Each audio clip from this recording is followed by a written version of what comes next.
बच्चों, कैसे हो आप सब। आज हम अर्थशास्त्र कक्षा 10वीं का दूसरा अध्याय करेंगे, भारतीय अर्थव्यवस्था के अक्षेत्र।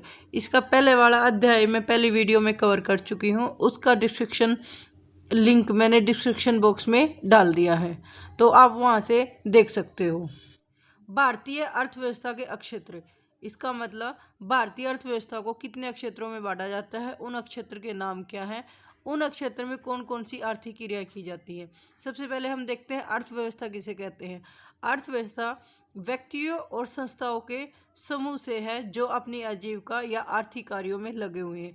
आर्थिक क्रिया का मतलब ऐसी क्रिया से है जिससे व्यक्ति अपनी आजीविका कमाते हैं, अपना और अपने परिवार का भरण पोषण करते हैं।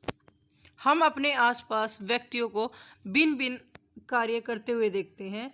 लोग विभिन्न आर्थिक गतिविधियों में कार्यरत हैं। आर्थिक क्रिया वे क्रिया हैं जो व्यक्ति अपने भरण पोषण के लिए करते हैं, अपनी आजीविका कमाने के लिए करते हैं, इनकम के लिए करते हैं। इनमें से कुछ गतिविधियां वस्तुओं का उत्पादन करती हैं, जबकि कुछ अन्य गतिविधियां सेवाओं का सृजन करती हैं। सेवाओं का सृजन का मतलब है सेवाओं को क्रिएट करती हैं, वस्तुओं का निर्माण करती है और सेवाओं को सर्जन करती है। वस्तुओं का उत्पादन करना और सेवाओं का सर्जन करना दोनों अलग अलग चीज़ है। वस्तुएं भौतिक होती हैं लेकिन सेवाएं अभौतिक होती हैं। वस्तुओं का उत्पादन फैक्ट्री वगैरह में, घर पे, कार्यशाला में होता है, जबकि सेवाओं का सर्जन व्यक्तिगत स्तर पर या संस्थाओं के रूप में होता है। ये गतिविधियाँ जो जैसे वस्तुओं का उत्पादन है, सेवाओं का सर्जन है, हमारे चारों ओर हर समय संपादित होती है। हर समय कोई ना कोई व्यक्ति किसी न किसी आर्थिक क्रिया में लगा रहता है। यहाँ तक भी जब हम बोलते हैं, कोई काम करते हैं, तो कुछ ना कुछ कोई ना कोई एक्टिविटीज होती रहती है। इस चैप्टर में हम पढ़ेंगे कि इन गतिविधियों को कैसे समझ सकते हैं कि कौन सी गतिविधि कौन से क्षेत्र में आती है। इनके कुछ महत्वपूर्ण मापदंड हैं जिनके अनुसार इनको अलग अलग समूह में वर्गीकृत किया जाता है। इन समूह को अक्षेत्र कहते हैं। उद्देश्य और किसी महत्वपूर्ण मापदंड के आधार पर इन्हें अनेक तरीकों से वर्गीकृत किया जा सकता है। जैसा कि हम इन चित्रों में देख रहे हैं कि व्यक्ति अलग अलग आर्थिक क्रियाओं में लगे हुए हैं। जैसे ये डाकिये का काम कर रहा है, ये कूली का काम कर रहा है, ये ईंटें वगैरह बनाने का काम कर रहे हैं, औरतें खेतों में काम कर रही हैं, और ये दुकानदारी किया। ये सारी की सारी जो हैं आर्थिक क्रिया वो अलग अलग क्षेत्र से रिलेट करती हैं। अब हम देखेंगे कि सारी की सारी आर्थिक क्रिया जो अलग अलग क्षेत्र से संबंध रखती हैं उनको कैसे वर्गीकृत किया जाता है। आर्थिक क्रियाओं को मुख्यतः 3 क्षेत्रों में बांटा गया है: प्राथमिक क्षेत्र, द्वितीयक क्षेत्र और तृतीयक क्षेत्र। इनको क्यों बांटा गया है आओ डिस्कस करते हैं। प्राथमिक क्षेत्र ये प्राकृतिक संसाधनों से प्रत्यक्ष रूप से जुड़ा हुआ है। प्राकृतिक संसाधनों के प्रत्यक्ष उपयोग पर आधारित अनेक गतिविधियां हैं, जैसे कृषि करना, कोई भी फसल उगाना, या गन्ने की फसल का उत्पादन करना, या डेयरी वगैरह का उत्पादन करना, मत्स्य पालन करना, जो हमें नेचुरल रिसोर्सेज पर मिलती है। प्राकृतिक संसाधनों के प्रत्यक्ष उपयोग पर आधारित अनेक गतिविधियां हैं, जैसे कपास की खेती। यह खेती मुख्यतः प्रकृति पर निर्भर करती है। कपास के पौधे की वृद्धि के लिए हमें पूर्णतः प्राकृतिक कारकों जैसे वर्षा, सूर्य का प्रकाश, जलवायु आदि पर निर्भर रहना पड़ता है। अतः कपास एक प्राकृतिक उत्पाद है, प्रकृति की देन है। इसी तरह डेयरी उत्पादन में हम पशुओं की जैविक प्रक्रिया एवं चारा आदि की उपलब्धता पर निर्भर रहते हैं। इसलिए दूध भी एक प्राकृतिक उत्पाद है। जब हम प्राकृतिक संसाधनों का प्रयोग करके किसी वस्तु का उत्पादन करते हैं तो ऐसी क्रिया को प्राथमिक क्षेत्र कहते हैं। जब हम प्राकृतिक संसाधनों का प्रयोग करके किसी वस्तु का उत्पादन करते हैं तो इसे प्राथमिक क्षेत्र की गतिविधि कहा जाता है। प्राथमिक क्यों कहा जाता है? क्योंकि इसके अंदर जितने भी उत्पादों का उत्पादन होता है वे सभी प्रकृति से निर्मित होती हैं। इनका आधार प्रकृति होती है। जैसे क्योंकि हम अधिकतर उत्पाद प्रकृति से प्राप्त करते हैं, जैसे कृषि, डेयरी, मत्स्य आदि, ये प्रकृति की देन है। इसलिए इस क्षेत्र को कृषि या सहायक क्षेत्र भी कहा जाता है। द्वितीयक क्षेत्र की गतिविधियों ये प्राकृतिक उत्पादों को विनिर्माण प्रणाली के जरिए अन्य वस्तुओं में परिवर्तित करती है। मतलब जो भी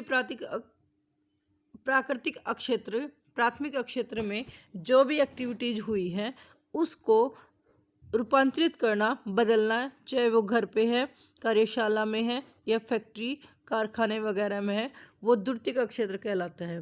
द्वितीयक क्षेत्र को विनिर्माण क्षेत्र भी कहते हैं।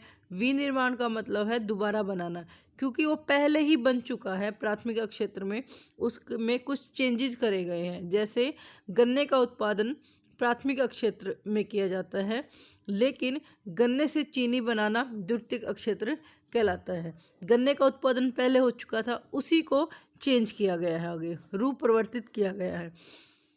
यहाँ वस्तुएं सीधे प्रकृति से उत्पादित नहीं की जाती बल्कि निर्मित की जाती है, इसलिए विनिर्माण की प्रक्रिया जरूरी है। यह प्रक्रिया किसी कारखाने, कार्यालय या घर पर हो सकती है। जैसे कपास के पौधे से रेशे का प्रयोग कर हम सूत काटने या कपड़ा बुनने में करते हैं। द्वितीयक क्षेत्र में हमेशा प्राथमिक क्षेत्र के माल को कच्चे माल के रूप में प्रयोग किया जाता है। जैसे चीनी बनाने के लिए हम गन्ने का प्रयोग करते हैं, गन्ना एक कच्चा माल है। ऐसे ही कपड़े बनाने के लिए कपास का प्रयोग कच्चे माल के रूप में किया जाता है। इसलिए इस उद्योग को हम औद्योगिक क्षेत्र कहते हैं, इंडस्ट्रियल एरिया, इंडस्ट्रियल सेक्टर। प्राथमिक और द्वितीयक क्षेत्र के अलावा तृतीयक क्षेत्र भी है। तृतीयक क्षेत्र दोनों क्षेत्रों से अलग है, भिन्न है, क्योंकि इसमें किसी वस्तुओं का उत्पादन नहीं होता बल्कि सेवाओं का सर्जन होता है। सेवा का मतलब होता है किसी को सुविधा देना, कंफर्ट देना। ये गतिविधियाँ जो तृतीयक क्षेत्र में की जाती हैं प्राथमिक द्वितीयक क्षेत्र के विकास में मदद करती हैं। ये गतियाँ स्वतः मतलब अपने आप वस्तुओं का उत्पादन नहीं करती बल्कि उत्पादन प्रक्रिया में सहयोग करती है या मदद करती है। जैसे प्राथमिक व द्वितीयक क्षेत्र द्वारा उत्पादित वस्तुओं को थोक व खुदरा विक्रेताओं को बेचने के लिए ट्रकों, ट्रेनों, सड़कों आदि का प्रयोग किया जाता है। ट्रक जो भी परिवहन की सुविधा प्रदान की जाती है वो तृतीयक क्षेत्र में शामिल होती है। इसी प्रकार हमें अपने उत्पादन को बेचने के लिए या व्यापार की सुविधा के लिए टेलीफोन की जरूरत होती है कि हम संचार कर सके, आपस में कोई ना कोई पत्राचार, चिट्ठी वगैरह की जरूरत होती है, या बैंक से लोन लेना पड़ता है या एक्स्ट्रा पैसे को बैंक में जमा करवाना पड़ता है। ये सारी की सारी जो सुविधा है वो तृतीयक क्षेत्र में शामिल होती है। ना केवल बैंक और परिवहन की सुविधा बल्कि भंडारण की सुविधा, इंटरनेट की सुविधा, संचार की, व्यापार की, ये सारी की सारी तृतीयक क्षेत्र में शामिल होती है। इन गतिविधियों की वजह से वस्तुओं का सर्जन के बजाय सेवाओं का सर्जन होता है, इसलिए इसको सेवा क्षेत्र कहा जाता है।